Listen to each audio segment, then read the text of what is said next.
Hello and welcome to Artist Express. Today we welcome Ron Michael, a visual artist who lives and works in Lindsborg.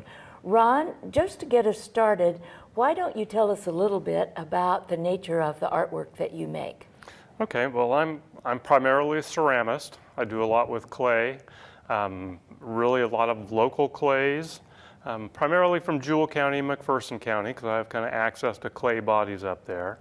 I studied at Fort Hays and got a degree in ceramics there and also at KU. And so that's really kind of been the driving force since I graduated with an MFA in 2000. And really I've focused on making primarily organic forms. I'm very inspired, as a lot of artists around here are, of the prairie. And I've been especially inspired by kind of what's below the surface of the prairie, all those kind of organisms and all that kind of mystery that lies below the surface that we can maybe imagine. And, you know, scientists often look into, but I think there's kind of a mystical quality to some of that as well. So I've incorporated a lot of that. I'm also very interested in kind of sustainability. So most everything I use is either resourced or reused in some form or fashion. As I said, I process my own clay, so I'll go out and dig it and then kind of process it. And I do have to mix it with some other clay bodies just to make it workable. Right. But so most of my forms end up being kind of organic forms. And I'm kind of right now in a vessel making mode. So doing a lot of vessels. I do primarily vessels. I also use a farm disc to form a lot of pieces. So those are kind of my disc pieces. Do a little bit of sculpture as well. And then also some drawings on the side. So try to keep busy with a lot of things. Right. In relation to that. So how often do you go on a clay digging expedition? Yeah, it kind of varies depending on how fast I'm going through it, but usually about once a year we'll do it. And what I'll use is just 5-gallon buckets and collect maybe 4 or 5 5-gallon buckets, and then I'll let that kind of dry out and then turn that into a slurry over time, and really I let gravity do a lot of the work, water and gravity. So I'll kind of let it sit in the buckets for a while and kind of it'll process itself, but then I'll mix it up and run it through sieves to get all the roots. And you know, if you're in Jewell County, there's a lot of limestone in the clay, and you can't have that in your clay body because it'll expand during the firing and blow little holes out in your pieces. So I have to kind of sift all that out, and it's kind of a tedious process, but it's a lot of fun too. It's labor intensive. Very much so. And what colors, what natural colors seem to emerge from the clay that you dig in Kansas? Most of it has kind of the stuff I go after has an irony quality, so it's kind of that rich irony look. And then I use some stoneware bodies that'll kind of lighten that up. So I'll add a little bit more iron to it just to give it a kind of a rich coloration, and most of my clay bodies end up being kind of an orangish color, but I like to think they're also fairly unique. So good, yeah. Well, if someone wanted to see your work on display, where would they go? It kind of varies. I do quite a few exhibitions throughout the region. Like currently, I have an exhibit at the Country Club here in Salina of mainly the disc form, since they primarily require wall pieces. There are a couple. I've made some shelves to put a couple pieces on. I don't really have a standard gallery per se, but usually I'm involved in the Artist Studio Open House down in Lindsborg, which I think is the first Saturday of December. Right. And so just different exhibits out and about. I know I have a show coming up at Fort Hays in the near future, and then also Garden City. So. Okay. And do you have a website? I do. It's ronmichaelart.com. So people could see examples of your work. Right. And like a lot of artists, I'm not just always on top of the website updates, but I do try to keep it fairly filled. Well, talk a little bit about the difference between, this is a discussion I've had with artists a number of times, but the difference between seeing an image of one of your three-dimensional pieces and seeing the actual work. I have a tendency to look on online sites as kind of appetizers, but I want to see the real thing. Right. So how does that play into your practice then? Yeah, it's very much that, just like you described, it just kind of gives you an appetizer, because when you're working in the round with vessels or forms, you know, it really does require that you're able to look in little back areas, or I'll put little things in little recessed areas that Right. you wouldn't be able to see from a photograph. So you're just giving kind of a glimpse of what people could see when they're actually with the work. And the one thing you really miss with visuals too is the tactability and Yes. the texture that comes along with the sculptural form. And as a gallery director, I always say, don't touch the art. But as an artist, I'm like, oh, just Yeah. that's part of the experience. So Right. I do hope people will be able to kind of at least rub their hand on the clay surface That sounds or good to something me. like I that. always am so tempted. But we've all been taught that lesson to yes, not yes. touch. Well, since you mentioned that you're a gallery director, can you talk a little bit about that? Most Sure. artists, I find, have a day job. Right. And that's yours. So could you talk a little bit about what you do? Sure. Well, I'm the gallery director at the Birger Sanzé Memorial Gallery down in Lindsborg, and it's really just a phenomenal place. If you haven't ever been there, I know you have, but if people watching this haven't ever been there, it's a real experience and a treat to come in. We, of course, feature the work of Birger Sanzén, but we also show a lot of guest artists as well. Like currently we're exhibiting artwork by William Counter, who's from Chapman, and Crystal Barnes from Great Bend, and John Keeling, who's a Salina native, and then also Stan Dietrich from Hayes. That's great. Yeah, I've enjoyed it very much. And how frequently do you change the exhibits out? We generally change them about every 3 months. So right now we're on a quarterly cycle, so we change them 4 times a year. Right. But actually moving into 2019, we'll be doing that 5 times a year. So my. just give people a little more experience or chances to see more art. Well, I've been there when you're taking one exhibition down and putting another one up, so I know how complex a Yeah. task that is.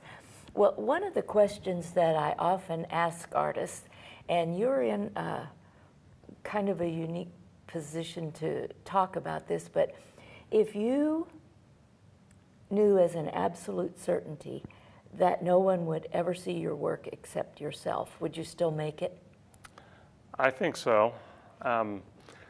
A lot of times we have to deal on occasion with people who are, you know, their parent was an artist and they have passed away, and what do you do with all the artwork? Right. And for me, it's not about, you know, making a lasting impression. Right. It's, you know, it's probably kind of a selfish self-experience thing where it's very self-fulfilling. And I just kind of got the bug back in my 20s, and I don't know that I could leave it. I mean, I could probably walk away a little bit, but there's always that kind of drive there to do it. And I also think back to Michael Yilk, who teaches Yes. at Fort Hayes. He had a conversation with Frank Nichols, who was the printmaking teacher, and he said, Frank, what are you going to do with all this stuff? I mean, would you be upset if somebody just brought a truck up and just took it out to the dump? And Frank said, no, you know, it's been a great treat for me, and I've just had the pleasure of creating all of Yes. this throughout the years. So I try to take that perspective, that it's really about the creating that's important and not really the legacy that you're leaving. And I will tell you that this is the answer I almost always get. And I would feel the same way. You just can't Right. not make. So what that brings up for me is the question of the importance of audience. And so when you do have an audience, when you put your work in an exhibition, tell me how is that different from the process? What does that add to that satisfaction that you have simply from making? And Right. then how does that affect the way you experience your work? Yeah, for me, I really find that presentation is very rewarding. So for me, putting together exhibitions and seeing pieces that are isolated in the studio and you're making basically one at a time, you know, maybe working on 2 or 3 at a time, but seeing them together and seeing how they either kind of work together, bounce off each other, don't bounce off each other, that's really rewarding. And then I do hope that people kind of enjoy that. I know not everybody's going to kind of get what I'm trying to make or my ideas behind it, and that's okay. But I know there's also a faction of people out there that say, yeah, I really kind of understand that. I really enjoy what you're doing, so I'm glad you're doing it. So then that makes it kind of all worthwhile. And generally, do people ask questions that really get down into the meaning so that you have a chance to share your thoughts and to hear what kind of impressions they got? Yeah. Sometimes if they ask too hard of core of questions, you get kind of nervous because a lot of times I think artists aren't quite sure exactly why they do what they do. Right. And I think there's a lot of power in that mystery.